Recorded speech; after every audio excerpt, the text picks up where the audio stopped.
be here on the final ban, and it will be the Aatrox. You highlighted it. EDG saw it coming. The prio is there. But what now is the response for T1? Pick the litter on available AD carries. What are they going to go towards? Is it a Azir first pick, I wonder? Both these mid laners just love this champion so much. No, it's going to be the Yuumi first pick for T1. I wonder what AD carry they'll pair that up with. We'll have to wait and see on the 2-3. Like you're saying, though, for me, the Azir's still standing out just for the fact of that LeBlanc ban being so prominent. We saw it doing quite well in play, and it seems like DFM really leaning on it to find some wins against unexpected teams. We talked about Lucianami falling out a little bit of the meta since the nerfs, but Kalista's another champ that can fill that void if Viper wants to lock that in. Agency is the name of the game.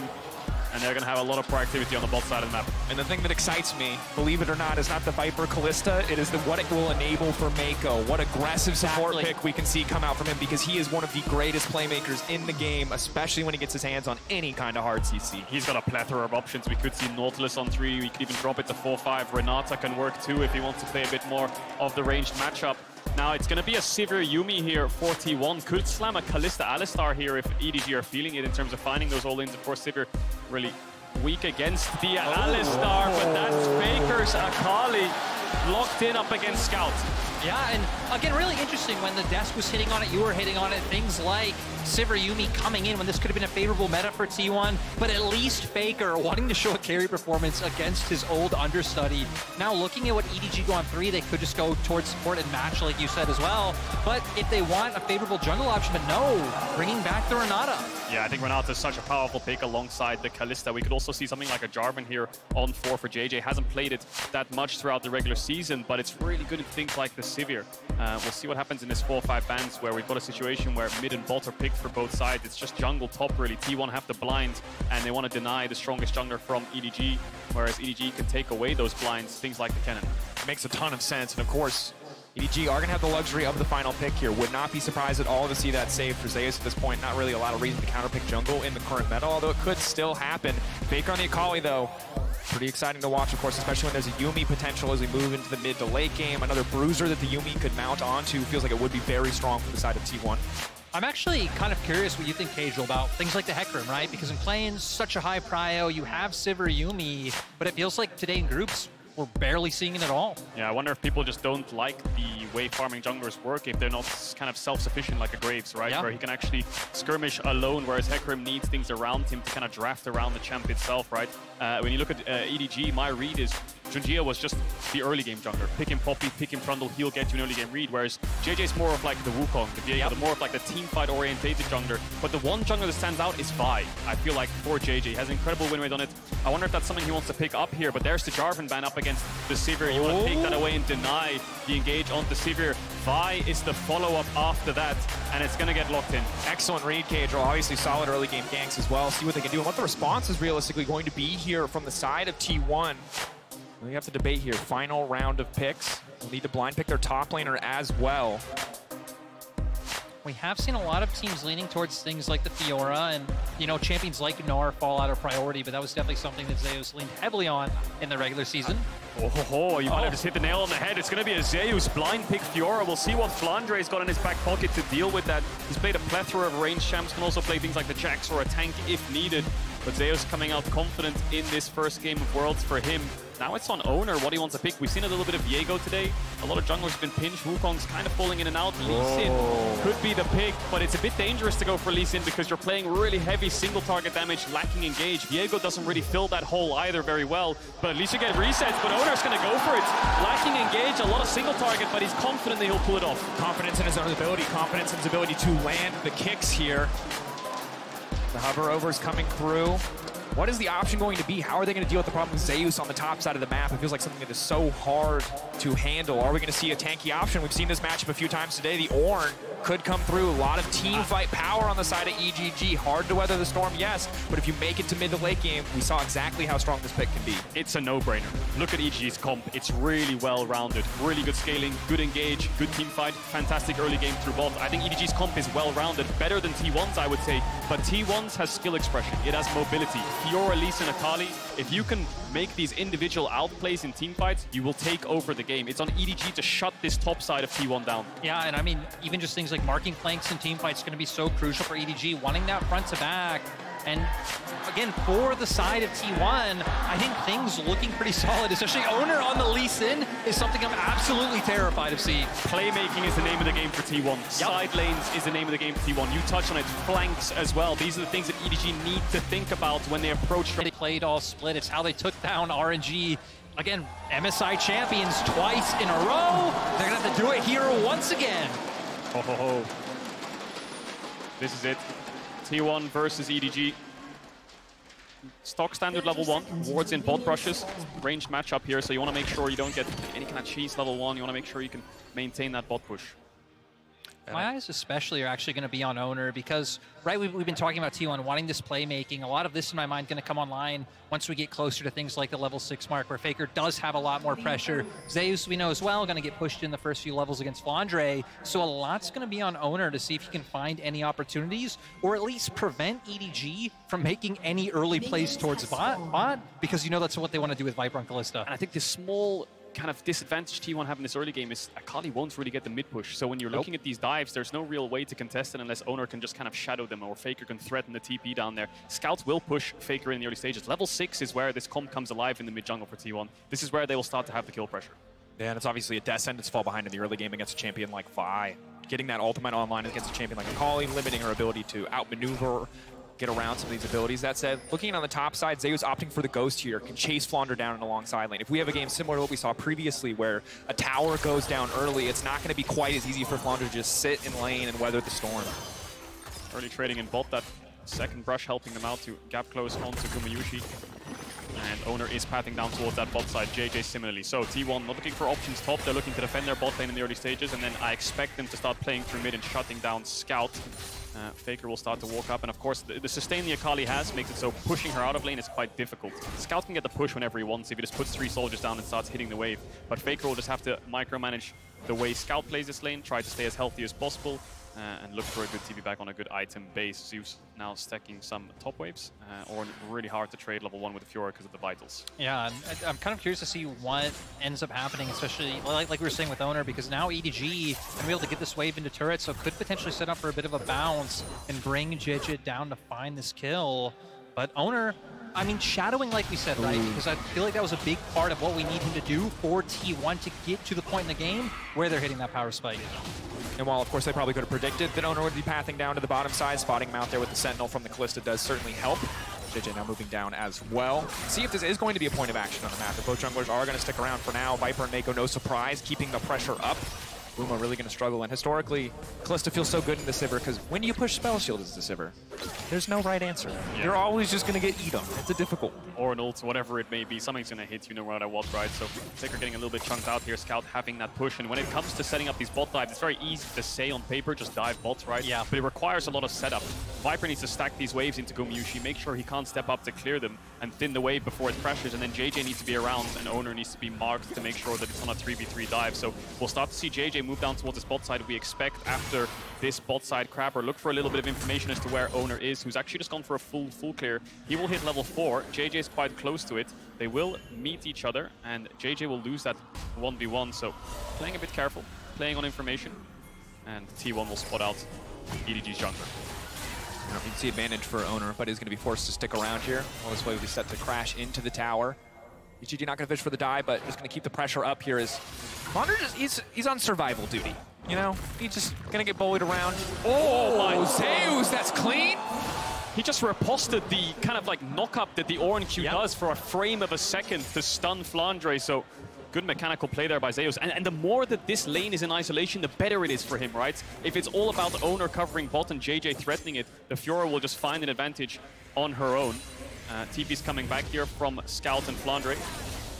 And interesting, we're already seeing double Grievous Wounds item coming in for Scout and JJ both. Of course, important to note that with the Doran's shield healing, with pots, with Second Wind coming in, and the Resolve tree, you're going to mitigate a lot more healing than you might initially expect. It does help you keep up lane pressure and lane advantage. Even base health regeneration, right? It just stops a lot of that innate healing. Scout's feeling confident with Faker walking up there. Going to use the E aggressively, of course. Can use this dash aggressively when you're close to your tower because you're always going to be safe. When you have the push, a little bit more risky, but not much action here. EDG looks for that bot dive. They fished for it. They looked for Oner. He was there. They can't pull it off. And Zeus still has TP here, just looking for plates, ignoring the Ornn, just taking Demolish into the Ornn because Zeus knows that even if he gets the half HP here, he's TPing back anyway, right? So not in any threat. And I think the thing is, so often when we think about dominating topside matches, we think about solo kills, these big explosive moments, but this is Zeus just dominating without needing to get that solo kill, getting that tower, having this massive CS lead already. He's going to be a massive problem in early skirmishes around the top side. Herald is going to be so hard for EDG to contest, and thus Ornn ult is perfectly hitting 3 targets. Yeah, and I feel like that's something where for T1 that they're kind of banking on right now. You know, their bot lane's kind of fine, just chilling in the bot side. They are falling behind on CS, but it seems like that Herald is Scout. This is getting spicy in mid lane. Needs to be careful. Doesn't have the TP, so Scout's winning out on these trades really hard. He's popping the potion right now, but Scout will slow stack this. The more he can spot out Faker, the more he'll decide on what to do with this wave. The longer Faker shows, the slower he'll push this wave. When Faker doesn't show, he'll push it in as quick as possible. Faker dings over to level 6, and with this pressure mid and pressure bot, EDG setting up for this dragon. It makes a lot of sense. Have the Kalista have this early game power. We talked about passing over this kind of baton from the Kalista to the Azir in the mid game. Things going smoothly so far for EDG, despite the advantages that Zeus is building on the top side, not able to amount to much objective control. First dragon for EDG, and Scout just keeping the pressure up mid. Yeah, and for the side of T1, right, Faker going to need to go for a base right now, but getting closer to that 8-minute mark where they finally can try and play for some semblance of an objective. The thing I'm interested in seeing is if EDG want to commit their bot lane up to top side, since they have been able to keep a push and should have that tempo to where they can try and force that numbers advantage and, again, kind of prevent T1 from finding an advantage where they should. And we see that often when it comes to tank versus carry matchup where Ornn or Sion, the tank, is struggling against the carry, so the best thing to do is with your winning bot lane from draft, put your bot lane into the Fiora, push her in, and the Ornn will be safe under tower farming. And the Ornn is just innately harder to dive than the Fiora, right? So what'll happen there is T1 will have to swap around and match, and you'll see EDG just keep swapping their bot lane top and bot on every wave to keep the mismatch. We'll see if they do that when the Herald spawns in a minute from now, but Zeus just still constantly ignoring Flandre here, looking for plates with this Demolish off cooldown, keeping the top push so that Oner has somewhere to play towards. He can get this top grab you can see on the minimap, whereas on the bot side, he really struggles to find any contest up against JJ with Scout and Viper having this constant mid and bot push. It's a struggle for Flandre. Just a big cannon minion with a lot of wave clear in this one. Can't kill him, but can just walk up and take those plates. Faker now moving down to the bottom side. This is big, especially as highlighted previously. 30 seconds away now from the Herald. Level 6s are going to start to tick over. This is where Oner really going to start to come online with this Lee Sin kick. Maybe looking to keep the pressure up on the top side as he's now coming in for a lane gank. Yeah, and I actually really like the way that T1 played this window. Have Faker lean down towards bot. If you can find something at this time window, it lets Gumayusi and Keria push in, so then they actually can preemptively maybe start to hover up, set up Oner to go for this Herald, which it looks like he wants to do with the pressure that Zeus is able to keep up by himself. But look at JJ and Scout. They don't want to let this happen. And look at Viper and Meiko. They're already basing to sprint towards this top side. I think they know that the 3v3 top side is a bit of a 50-50. They're not sure if they'll win it. They have mid push, yes, but T1 has top push. So Meiko and Viper going to take a base here and should be here first. We'll see what happens here because JJ might just start it up with Scout being around and his bot lane being on the way. But EDG don't have information on T1's bot lane. We're actually not going to move up here and contest it. So we could see a trade-off here where EDG just get a free Herald. And what will happen here is Viper will move bot when he sees Gumayusi, and he'll stay mid until just in case he tries to contest it. Of course, T1 know that this is happening as they do have a ward in the pit. The sweeper from JJ was not able to spot that one out. Scuttle Crab as well, so have the information, but seems like they do not have the strength here going into this skirmish against the level 6 Kalista. Surely a death sentence, so they will back off. They will concede this, but sadly for them, not really able to trade it back for anything meaningful. I will say, though, I mean, look at the bottom half of the jungle. T1, Oner, and Keria aggressively invading. So, I mean, Viper and Meiko have to be so careful. They actually might walk into a bit of a trap. Uh-oh. Oner lurking in the shadows. The sweeper will spot him out, but how strong those Lee Sin buffs going to be? Well, not strong enough to go for the 100-0, that's for sure. Will be forced to walk away. Happy with the blue buff, at least. So EDG lose roughly a wave, but T1 don't get a plate for it. So the Herald should pay back that deficit that Viper just lost, and I wouldn't be surprised to see JJ put that Herald either bot or mid, where most of the pressure is. But again, constant isolation, 30 CS lead right now for Zeus. Flandre will get a couple of these creeps on the tower, but just ignoring the Ornn, looking for plates. Demolish procs, take good bases when the waves are pushed in. And as long as he knows JJ's bot side, this is just going to be a bit of a horror for Flandre, right? There's not much he can do in response. And it feels like for T1, that's what you're going to have to bank on, because I also wouldn't be surprised to see EDG just end up saving this Herald for when Dragon's going to spawn in a minute, 20 seconds, and try and get to that condition where they're stacking up Dragons, they're forcing T1 to fight them maybe a bit sooner than they would want to. And that's exactly what we talk about when we talk about teams that have these big ways to force fights, is stacking these strikes so you can bring them to you, so you can stop that split pusher from just trying to end the game on a silence. I think it's so incredibly difficult to do. So Zeus right now, having a great time, a wonderful time. 30 CS lead, he's taking plates left and right. He basically doesn't have a lane opponent right now because of how weak the Ornn is into the Fiora. But as we get later and later into the game, his job becomes much more complex than just dominating a 1v1. So here's the Herald mid, more gold over to Scout. You can see the gold lead now, 500-600 gold in his favor with those extra plates in the CS lead. And I think EDG have figured out the only way T1 can crack this game open is through mid. Scout is their most vulnerable player. So as long as Viper and Meiko keep up bot push and they keep some vision around mid for Scout, then there's no real action for Oner to look for. Tops in isolation, they lose 3v3 bots, so it's just about holding on right now for T1, giving up these early Drakes. 20 seconds on the spawn though. Gumayusi could get this wave in, level 7. Oner's hovering around and JJ's on his camps. Ulti coming out, final chapter. Not gonna find the third stack on a Meiko that's massive. They're not able to snare a single target, so just using the ultimate, getting a bit of pressure, but nothing else. Small window. Now the question is, does T1 look for the dragon themselves? Yes, you got Viper's flash, so Oner can make a play on him if they do decide to walk up. But Scout and Faker contesting mid waves right now to see who can get into river first. The bot lane of EDG alongside their jungler will start to walk up, clear out some of this vision. We could have a fight on our hands here. Viper standing back. Has to be careful here. Faker now looking for the collapse. Scout coming down as well. Kali ulti up and available. Oner fishing for the kick. Advantage. Viper now stepping forward. JJ now going in, looking to lock down Gumayusi, but the flash stops it. Ulti comes out as well, but not really connecting on anybody from Meiko. Meiko now being pulled back. Ignite now taking Faker, looking to finish up some kills. Faker looking to find Meiko, getting pushed back. Scout keeping him alive. The objective, can they take it? That's one for the side of T1, but the stacks are there. Faker now, double Faker. Everything on him. Guma still standing strong. The flash forward. The absolute confidence. He gets one.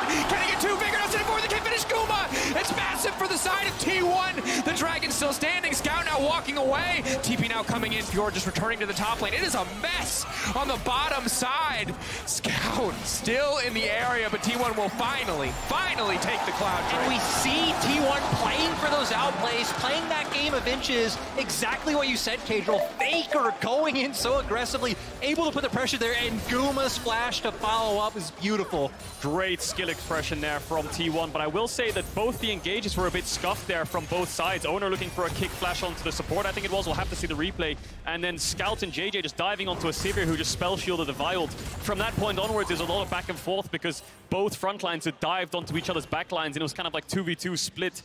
Zeus getting that tower down, now 3 plates in his favor. So we'll look at this again. So JJ says, I'm going to flash ult Guma here, so Guma spell shields.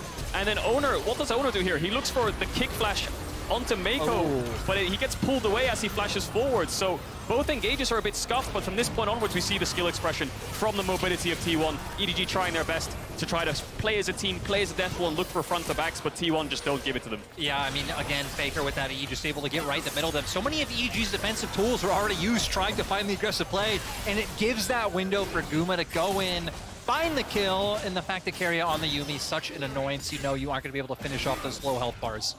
And very big for the side of T1, not just because of the 1k gold advantage that they've built, but they're slowing down the Dragon stacking from the side of the EG, finding these advantages. Yep. Zeus didn't TP to that fight. He TP'd back top to keep pressing advantage here. Now he's got the Divine Sunder as well. It's only getting easier for him. That top lane plate is on 1 HP, I think, so he's going to pick that one up in the next 30 seconds, you have to imagine. But now it's a window where T1 bot lane can start to contest. They've been pushed in all game long, but now Gumayusi has Kraken Slayer. Viper doesn't have his Mythic yet.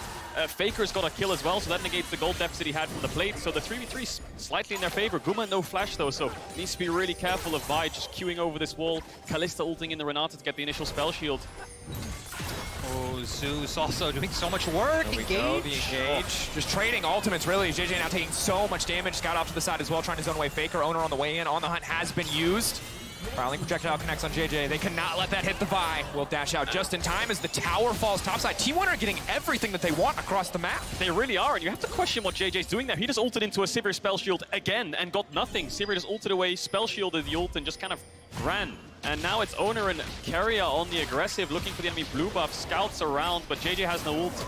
And it looks like bases are coming in for the EDG bot lane. So now this side of the map that T1 was losing, they're now winning both sides. Yeah, exactly. I actually love the way that T1's playing this, and it feels like you look at EDG's comp, right? Again, there's a ton of scaling. You have an Ornn, you have an Azir, but I don't know how they're going to get Viper going when Faker now is putting up so much pressure in the mid lane. He can just constantly lean down. You see them weaving in, getting the vision, not allowing the push to come through. And it goes back to something that we were hitting on earlier, that it still leaves Zeus and Flandre in that 1v1, which is exactly what T1 want to go on as long as possible. And you can see it's almost a 2,000 gold lead there for Zeus in this isolated 1v1 just purely from the plates. And now the Herald spawn, TP coming in from Scout. Could have a 5v5 around this Herald. Does T1 want to opt into a 5v5? Their Sivir has no summons, Faker's lacking summoners. Zeus is a bit split. JJ will find him, but the dash away will keep him safe. T1 posturing, poising, looking to contest this in the topside river. EDG going back to midwave. Backing away, tense exchange there. Neither side going to burn any major cooldowns, just walking away from each other. Now trying to get mid-wave control. Big thing here for the Sivir is she kind of weathered the early game storm of the Kalista. Much better wave clear at this stage of the game. Viper not able to finish a Runaan's yet, so pretty slow overall in taking that mid-wave. Yeah, no Mythic for Faker, no Mythic for Viper. Two crucial items for both of these carries. Zeus. Rocket Belt just picked up. Rocket Belt just picked up. Faker coming out of base. T1 need to slow this down, wait for Faker to arrive. Gumayusi's a bit split, but Zeus has a lot of confidence here. Hard forcing, are they willing to commit for the 50-50? It's a big risk. Oh, Oner just walks in and takes it. It's so casual. Now Viper's in trouble. Viper's been locked down. They've got the Ornn out, but it doesn't look like it's going to be enough. Instantly Oner to the backside, looking, fishing for a kick. He will not find it. EDG running for their lives, getting cut down. The Yuumi empowering the carries. Faker with the double. EDG falling apart as T1 take the Herald. They take the fight. Flandre's running for the hill. Scout desperate to get something back, but just knocking him right back into his teammate. What are you doing? T1 monsters in the exchange. And the Herald comes out that Oner stole. He's going to get the mid-tier one. Is Faker going to take that E on the Scout? No, he is not. Are they going to look for a tier 2 as well? The T1 meat grinder, this Yuumi paying dividends for these mobility carries. It's so great. Getting to see Faker be the one taking advantage of what Keria has to offer. The most decorated player in League of Legends history, popping off again against the most recent world champions. It's so hard for EDG to find this fight because the amount of angles that T1 are coming from. Zeus was stepping up there in a kind of like a 1v5 when his mid lane's in base, his AD carry's trying to reposition. How the hell does Oner get that Herald when they have so many Kalista Ren stacks in there? Zeus just runs forward with the Yuumi on his back. That's their engage. W's forwards on the Renata ult to get a stun onto the Ornn, and then Oner looks for the initial kill. Viper doesn't die here because of the bailout, so it looks good for EDG, but then Faker arrives. Yeah, Faker gets right in their faces. Beautiful second hit of the ultimate deal to guarantee that kill on the Renata. And the fact that he was able to keep going is what blew my mind. But again, having Keria on top of him, supplementing with the heals, and Scout tries to knock him back, but kind of ends up giving Flandre his life. JJ looking to steal this one back from Oner. Can he get it? Time to see if he can get it the 50-50. Are they going to push? He gets kicked out of the pit. They want to finish it. And Oner, this man doesn't miss. He pulls it back over the wall. Where's the fall? They take down the jungler. JJ going to back away now. Zeus so strong in the 1v1, leaving him isolated. One more stack. He's trying to finish it. He leaps back over the wall. The bailout, not bailing in. Here comes Striker. The day, baby. Meiko taken down. T1 see their window of opportunity. They take it. They take the drink. They take another fight. There's nothing left on the map for EDG. This is a slaughter. One small overstep and T1 punish all of them running down the members of EDG, and they're in the perfect position. You can see Zeus pushing in bodies, going to pick up that turret. Gumayusi in mid. T1 just having a fantastic position on the map. 100% kill participation on Faker, Gumayusi, and Keria right now. It's the mid and bot lane that we were unsure if they could step up because of their lane matchups, but they are performing in these river fights. Faker is taking over every second that he arrives, and we're going to take a look at this one again because JJ tries to look for the contest, the kick back so Oner can secure it, but the vial to follow through. Yeah, JJ wanting to go in, but I mean, sure, they find the kill, but Zeus is so strong right now. The vitals come up, and he's just able to pretty much take him down single-handedly. Once Faker gets here, it's over. It really is. I mean, he has such a good angle here. He can go on absolutely anyone. He can go over the wall into Scout. He can go into Viper. Luckily for Viper, he dodges out on that Shuriken. Faker would have taken it back, and there was a lot of question marks around T1 coming into this tournament. Getting 3-0'd by Genji, going to 5 games against Damwon. How strong is this team? But they're happy, they're smiling, and they're informed. The meta's good for them, and we're seeing a lot of playmaking coming out of their top side. Again, and just even to go back to the bot side, it's so crazy that we were saying, hey, the meta might be better for Guma, and then go back to exactly what was the staple all summer long, and they're making it work against who coming in a lot of people thought was the best bot lane in the world. An impressive showing for T1, no doubt, and it's so difficult now for EDG. You do not get to quietly scale in this game anymore. Faker Zeus getting onto your back line, a Descendants. You can see them grouping up as 5. They know if they pull back. Oner now pushing for the kick. That's going to be the hostile takeover. How much is it going to do? Ornn going in, but it's not hitting nearly as many targets as they need to. JJ now going to get taken down. Zeus finding the reset, finding the healing circle. Meiko now going to get taken down. The bailout, again, is going to be useless. Faker fishing for Viper. He's going to take him down. Flandre. Oh, it's just like the laning phase, but this time so much worse. T1 and Faker dominating. It's the solo lane. Faker might be in trouble, though. He's going to get taken down by Scout. A little bit of revenge there for EDG, a consolation prize despite losing 4 members. Scout standing tall, but they're going to lose this bot tier 1. It's Zeus and Faker just running through EDG right now. Yeah, and it doesn't matter that EDG do have all these AoE tools to be able to take a fight. Again, they're falling behind. They're losing control of the map. T1 are able to come from so many different angles, and they're just making it work. How are you going to hit an Ornn ult on all of the necessary targets? Yeah. Akali is so mobile. Zeus with the ghost, he can walk around it. Sivir with the ult. At this point, now that they're behind, it's so incredibly hard to play the fights as we see here. And it looks so good because Oner goes in, gets knocked up straight away from the Viku and then dies, so it's a 4v5 from the get-go. But like you said, the Ornn ult goes wide. Keria's on top of Zeus. Faker's pushing Viper out, and Gumayusi's free-hitting. So eventually, with the fight being so split in a front-to-back comp with Ornn and Azir, they just dominate you with their mobility. Zeus just diving Flandre right now. And as much as we talk about the top side of T1, I want to give a huge shout out to Keria on this Yuumi, right? He's also on 100% kill participation right now. He's a full AP Yuumi with the Ludens, 10 stacks on the Dark Seal. This Yuumi does a lot of damage. I do not expect any team to let Yuumi through against T1 again. Like, you just cannot let this happen. We were like, hey, Keria on playmaking support's going to be so huge at Worlds, but still able to make this work as well. And now, I mean, EDG are just in such a hole. For T1, I think just looking to play out through sides, you can already see both top and bot wave pushed in, try and get some semblance of control in top side jungle so they can start making play for the Baron. Collapsing onto Zeus. 4 members here trying to take down the top laner of T1. Surely he falls. Knocked down, shut down for EDG. Baron up, TP coming out. EDG instantly pull the trigger. They know this is their window of opportunity. They may concede mid for it, but they have to get it done. But Oner, already 2 smites this game. He has been clean. He has been undeniable in these objectives. Will he find another? EDG have the Ren, they have the Kalista, they're stacking them up. It's a 4v5 for T1. Faker is alive. Gumayusi, Oner, and Keria. Can they do it? Should be impossible. They managed to make it work. It's so close in the exchange, but EDG will take the Baron. Faker onto the backside trying to finish off Scout. Faker, can he get it done? He goes in. He takes down Scout. That's going to be 1. Oner waiting over the wall. T1. Guma now running. They're split. They've been knocked down. They might just be knocked out. TP coming in from Faker for the triple for Guma. The 4v5, they pulled it off. Faker got incredibly low at the start and they didn't manage to get the steal, but EDG were like fish in a barrel in that Baron pit. T1 once again just have the number of their old rivals, completely stomping EDG. Are they gonna look for the end here? 10 seconds on Scout. We're 22 minutes into the game. This is the world champions. T1 are on to the Nexus towers. T1 tearing through the Nexus. Eyes on the prize, give them no quarter, take everything from EDG. Viper making out, fighting back, they're looking to get it done. Oh my God! This will fall.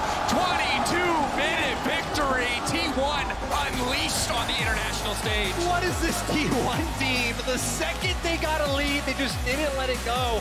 And my God, their team fighting with this composition was almost flawless. They have silenced all the doubters already on day 1 here at Worlds group stage.